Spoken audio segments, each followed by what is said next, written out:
परमेश्वर का नाम का महिमा हो।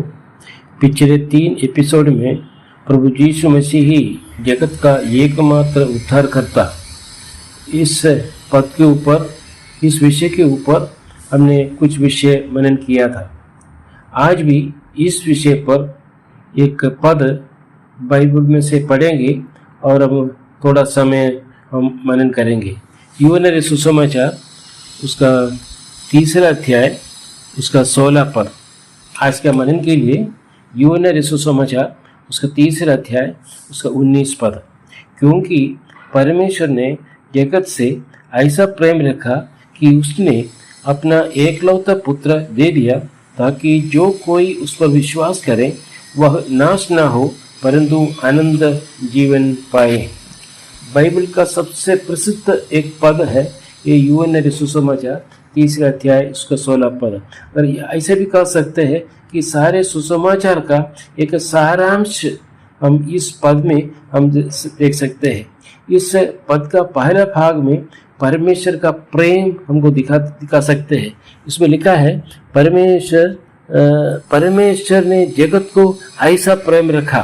जो परमेश्वर मतलब अनेक लोग सोचते हैं कि परमेश्वर अर्थ खाली ईसाइयों का ईश्वर है, परमेश्वर है, लेकिन यहाँ पे ये परमेश्वर ने ईसाइयों के लिए अपना प्रेम दिखाया बोल के नहीं लिखा है, जगत के लिए। जगत उसका अर्थ ये है कि सारी दुनिया के जितने जो मनुष्य लोग हैं, जितने मानव जाति है, सभी के ऊपर परमेश्वर ने अपना प्रेम दिखाया। इसका अर्थ ये है परमेश्वर अर्थात एक धर्म का नहीं, एक वर्ग का नहीं, एक राष्ट्र का नहीं, सारे मानव जाति इस दुनिया में जितने जो जन्म हुए हैं या जन्म होने का है, सभी का एक परमेश्वर है। इस पद पर जो दिया हुआ जो परमेश्वर, इस पद का पहले भाग में हम परमेश्वर का प्रेम दिखाते हैं। और किसको प्रेम दिखाया? जगत को।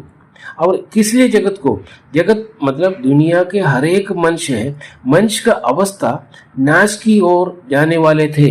यहाँ पे लिखा है ये जो जगत का अवस्था, मनुष्य का अवस्था ये था कि कोई भी उस पर विश्वास करे वह नाश ना हो।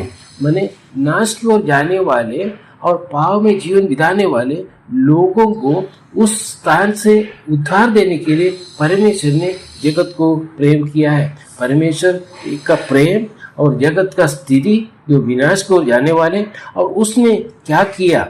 ऐसा लोगों के प्रति परमेश्वर ने अपने एकमात्र मैंने एकलौते प्रिय पुत्र यीशु मसीह को इस संसार में भेजा और उन्हें सलीब पर बलिदान होने दिया। हमें आनंद जीवन पाने के लिए और पाप की सजा से बचने के लिए आवश्यकता थी।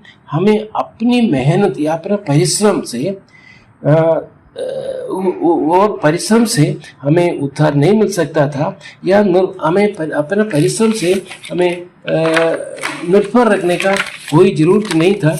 ऐसा रखने से भी हमें उद्धार नहीं मिल सकता था। हमारे लिए बलिदान हुआ प्रभु यीशु मसीह, और मसीह के ऊपर विश्वास करने से हमको आनंद जीवन मिलेगा।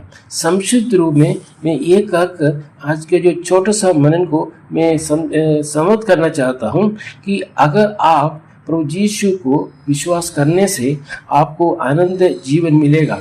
यीशु मसीह ही एकमात्र उद्धार करता जगत के लिए। अभी आपको क्या करना होगा?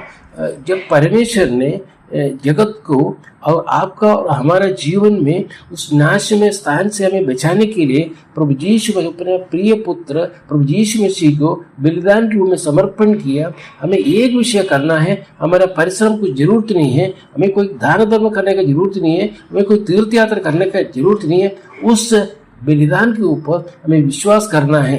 क्या विश्वास करना है? मेरे पापों के लिए परमेश्वर ने मेरे ऊपर सहानुभूति करके मेरे लिए मैं उद्धार देने के लिए अपना पुत्र प्रभु यीशु मसीह को 2000 साल पहले इस दुनिया में भेजा। वो हमें विश्वास करना होगा। हमें ये प्रार्थना करना होगा, प्रभु जी मैं एक पापी व्यक्ति हूँ, मुझे उद्धार करने के लिए प्रभु जी मैं विश्वास करता हूँ प्रभु यीशु मसीह मेरे लिए काल्वरी क्रूस पर मरा। इस वचन द्वारा आपको प्रभु अनुग्रह करे। प्रभु का नाम का महिमा हो। आमीन।